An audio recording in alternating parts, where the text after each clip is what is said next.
Hi everyone, I'm Kevin Nelson. Here's a look at what's going on this week in the news. We begin with news from the Vatican. A funeral mass was held in St. Peter's Basilica July 12th for Cardinal Jean-Louis Tauran, the French cardinal who led the Vatican's outreach to other religions and who 5 years ago announced to the world Pope Francis's election as Pope.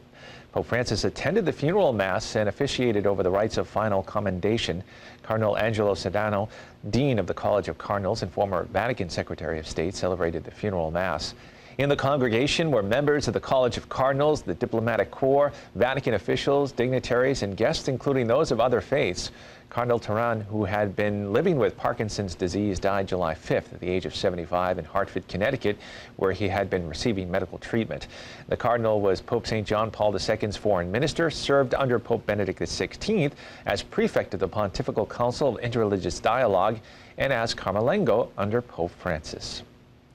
News from around the world. Unrest continues in Nicaragua, where demonstrations that were triggered by government cuts to pensions and Social Security quickly descended into violence.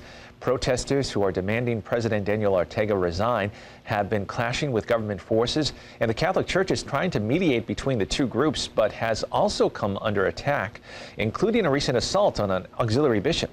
Rome Reports has more from Nicaragua. On Monday, the nuncio to Nicaragua, Cardinal Leopoldo Brenes, and auxiliary bishop Silvio Jose Baez were assaulted in a church by a group of masked men linked to President Daniel Ortega. Monsignor Baez posted a photo of his wounds on Twitter, saying he's been hit in the stomach and they stole his episcopal cross. This is nothing compared to what the Nicaraguan people are suffering. We, the bishops, have been able to view firsthand the aggressive, assassin face of the structure that is dominating Nicaragua at this time. Various bishops have been subjected to physical and verbal aggression.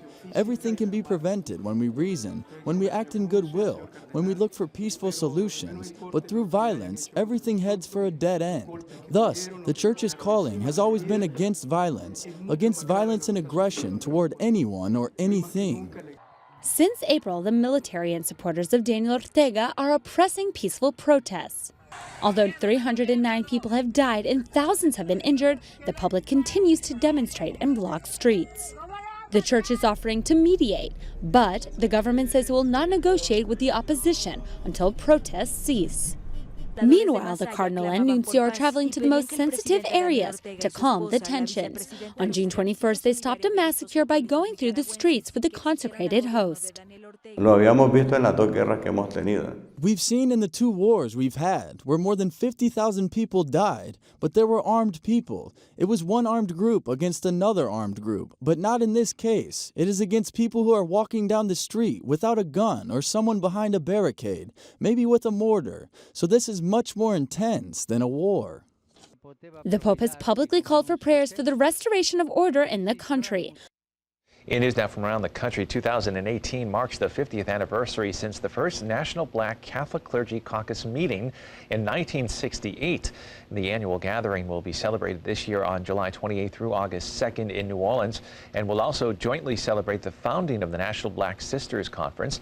The National Black Catholic Seminarians Association and the National Association of Black Catholic Deacons also celebrate in the event. The New Orleans gathering will discuss the need for more African Americans in hierarchy positions and honor past and present leaders.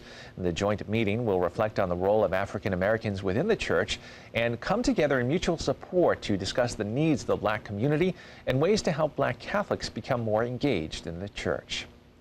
And finally in the news, as we have been mentioning in our news reports, the World Meeting of Families is fast approaching, taking place in Ireland from August 21st through the 26th. The Vatican has recently announced the Pope's schedule for the event, which has him coming the last 2 days of the meeting on August 25th and 26th. Irish priest and professor Father Gerard Kevin Whalen talks to Rome Reports about the implications of the Pope visiting a country that just recently passed referendums on same-sex marriage and abortion. For traditionally Catholic Ireland, the current population looks like they might not be in favor of the Church.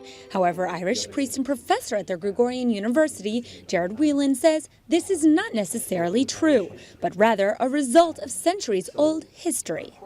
He asserts that Catholics were shamed for any wrongdoing and forced to migrate to England, just one of the many mistakes the Church made during a period of time where it abused power, both spiritually and politically. In recent times then, the decisions that we Catholics would really regret, such as the referendum on same-sex marriage, the abortion referendum recently, they all have the background of Irish people wanting to assert their adult individuality over against a Catholic Church that had a control of social mores in a particular way.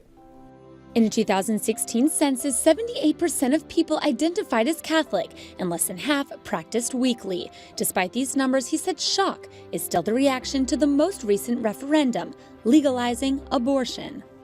The immediate effect of this abortion referendum is one of shock on all practicing Catholics, I think, are certainly the bishops, priests, my fellow Jesuits. Did not expect that the vote would be so emphatically in favour of abortion as it was.